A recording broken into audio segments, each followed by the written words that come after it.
जवाब हो जाएगा इदारिया बाशऊर और हालात हाजिरा पर गहरी नज़र रखने वाले क़ारीन को पेश नज़र रखकर लिखा जाता है। इसीलिए इदारती तहरीर का अहम उन्सर जो होना चाहिए वो इस्तदलाल से भरपूर होना चाहिए और अखबार के यानी इदारिये की सुर्खी जो होनी चाहिए वो जाजिब, इब्तिदाई जुमले उसके दिलकश होने चाहिए, ज़बान उसकी सीधी सादी होनी, आम फहम और उसलूब जो होना चाहिए वो उसका पाकीज़ा होना चाहिए।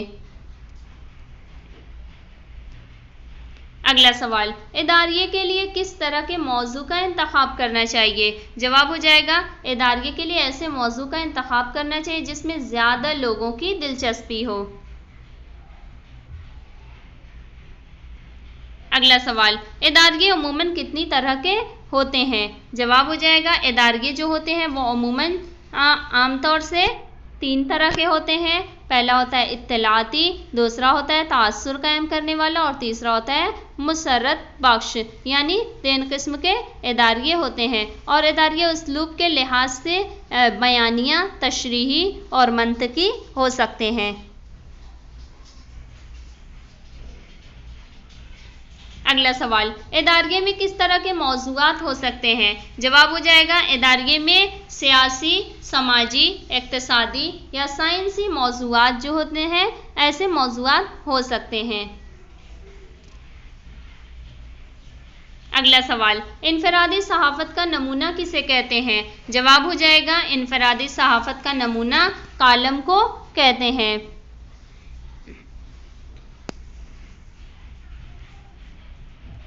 अगला सवाल, कालम का उसलूब और अंदाज कैसा होना चाहिए? जवाब हो जाएगा कालम का उसलूब और अंदाज शगुफ्ता और गैर रस्मी होना चाहिए। यानी मजमूई तौर पर कालम जो होता है ये एक ऐसा सहाफ़ती फ़ीचर है जिसमें कालम नवीस जो होता है वो मुंतखब मौजू पर अपने मखसूस अंदाज में अपनी राय पेश करते हुए किसी भी मामला के अहम पहलुओं पर रोशनी डालता है।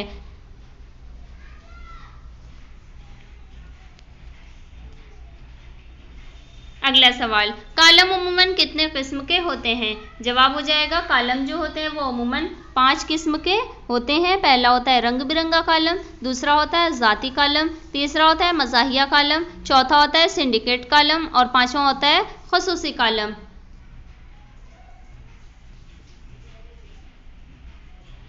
अगला सवाल, एक ऐसी तहरीर जिसके अंदर मुख्तलिफ ख़याली या हकीकी वाक़यात की सिलसिलावार तफसील माँ आवाज़ी और तसव्वुरी अज्जा के दर्ज है क्या कहलाती है? जवाब हो जाएगा ऐसी तहरीर जो होती है वो स्क्रिप्ट कहलाती है। स्क्रिप्ट जो होती है इसकी वज़ाहत और सराहत के लिए ब्लूप्रिंट, फ्रेमवर्क या ढांचे के अल्फाजों का इस्तेमाल किया जाता है।